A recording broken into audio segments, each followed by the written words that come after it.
نحمدہ ونصلی ونسلم علی رسول الکریم۔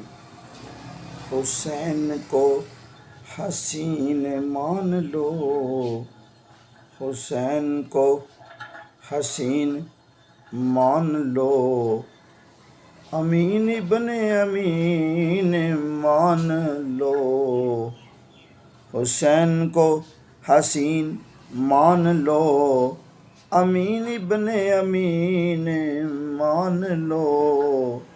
خواجہ معین الدین نے فرمایا حسین ہی کو دین مان لو۔ ہر سال ہم یاد حسین مناتے ہیں۔ یاد حسین منانے کے ساتھ ساتھ ہمیں فکر حسین بھی منانی چاہیے۔ یاد حسین منانے کے ساتھ ساتھ ہمیں مقاصد حسین بھی منانے چاہیے۔ یاد حسین کا بہت بڑا ثواب ہے، لیکن فکر حسین کا بھی اپنا اعداد ہے، اور مقاصد حسین منانے کے بھی اپنے اعداد ہیں۔ دیکھنا یہ ہے کہ یاد حسین کے ساتھ ساتھ مقاصد حسین کیا ہیں۔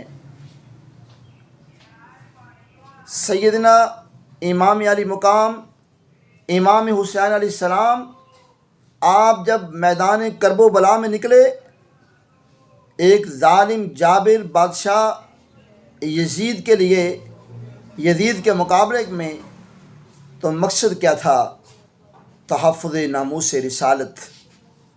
آپ کے مقاصد میں سے سب سے پہلا مقصد تحفظ ناموس رسالت تھا، یعنی یہ شروع سے ہی لے کر تحفظ ناموس رسالت ایک اہم مقصد ہے کہ جس کو خلیفہ اول نے سٹارٹ کیا، بلکہ ہاں میں کہوں گا کہ جس کا آغاز خود رب کائنات نے فرمایا تحفظ ناموس رسالت کے حوالے سے۔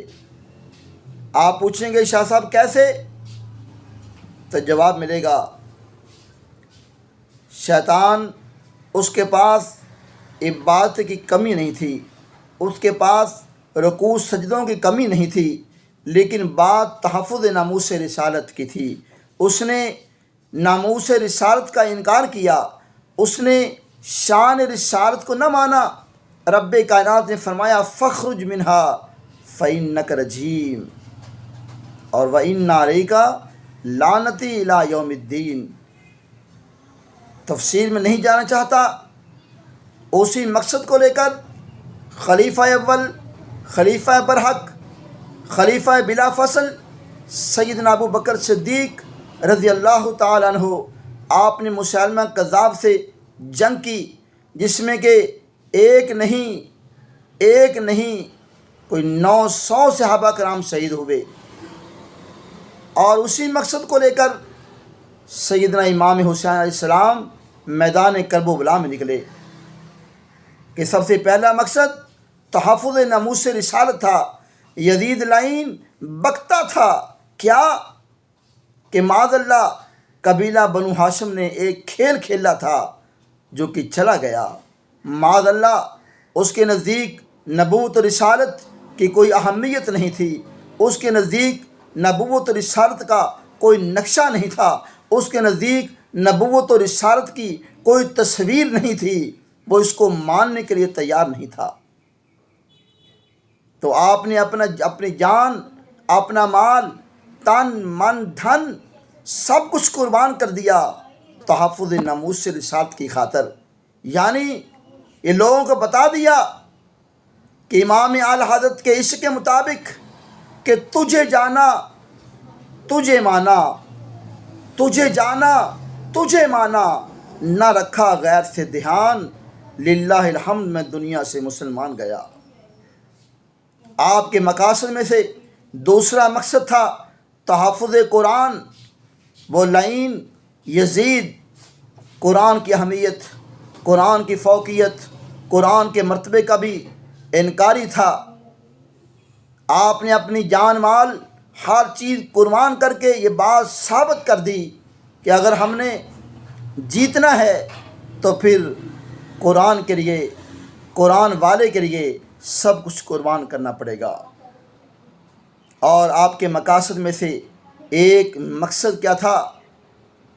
ایک مقصد یہ تھا کہ تحفظ نماز۔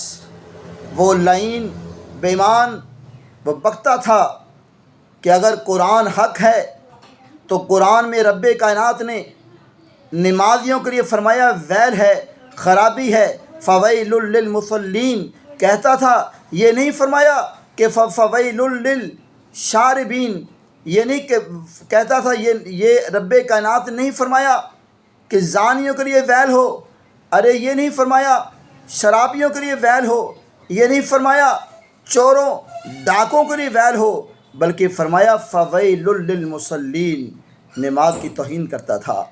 تو آپ نے تحفظ نماز کے حوالے سے بھی آپ کے مقاصد میں سے ایک مقصد تھا۔ اور پھر مختصر آپ نے بتا دیا، لوگوں اگر جو باطل ہے اس کی کثرت بھی ہو، اگرچہ باطل کے پاس کرسی اقتدار بھی ہو، اگرچہ باطل کے پاس بادشاہت بھی ہو، باطل کے پاس اگرچہ اسلحہ بھی ہو، گھوڑے بھی ہوں، لیکن ہے باطل، اپنی کثرت کے باوجود اس کی ہار ہوتی ہے، کبھی جیت نہیں ہوتی۔ اور صاف فرما دیا، اگر جو حق ہے کثرت کے اعتبار سے اگرچہ اس میں کمی ہو، اس کے پاس اسلحہ نہ ہو، گھوڑے نہ ہو، اس کے پاس کرسی اقتدار نہ ہو، تو لوگوں میرے غلاموں کبھی یہ خیال نہ کرنا، چڑھتے سورج کو سلام نہ کرنا، بلکہ حق کا ساتھ دینا، یہ نہ دیکھنا حق کدھر ہے، بلکہ جیسے نبیوں کے امام صلی اللہ علیہ وسلم نے فرمایا کہ الحق مع علی اور والعلی مع الحق، کہ حق تو علی کے ساتھ ہے اور علی حق کے ساتھ ہیں۔ جب حق علی کے ساتھ ہے، علی جدھر بھی جائے حق اس کے ساتھ ہے، اور حق جدھر بھی ہو علی ان کے ساتھ ہے۔ تو ایسے ہی علی کے جو بیٹے، آپ جدھر تھے حق ادھر تھا، جدھر آپ گئے حق نے ان کا ساتھ دیا۔ آپ نے غلاموں کو بتا دیا، کہیں تم ڈالروں کی چمک دیکھ کر باطل کی حمایت نہ کرنا، کہیں تم پیسوں روپیوں کے عوض اپنا دین ایمان نہ بیچنا، کہیں کسی غلط بندے کی کبھی بھی سپورٹ نہ کرنا۔ وہ سپورٹ خواہ تو بازار میں ہو، خواہ چوک میں ہو، ارے وہ سپورٹ خواہ اسمبلی ہال میں ہو، خواہ وہ سپورٹ جو کہ ارکان کے حوالے سے ہو، خواہ وہ کسی بھی جگہ پر ہو، سپریم کورٹ میں ہو، خواہ کسی بھی جگہ پر ہو، دیکھنا تمہارا ساتھ حق کا ساتھ ہونا چاہیے۔ اگر تمہارا ساتھ حق کا ساتھ ہوا، جیت تمہاری ہوگی۔ جیسے کہ قیامت تک لوگ کہیں گے قتل حسین اصل میں مرگ یزید ہے، قتل حسین اصل میں مرگ یزید ہے، اسلام زندہ ہوتا ہے ہر کرب و بلا کے بعد۔ فرمایا اے میرے غلاموں، اگر تم نے میرے طریقہ اختیار کیا، میرے نقش قدم پر چلے، تو پھر کیا ہوگا؟ تمہاری بھی جیت ہوگی۔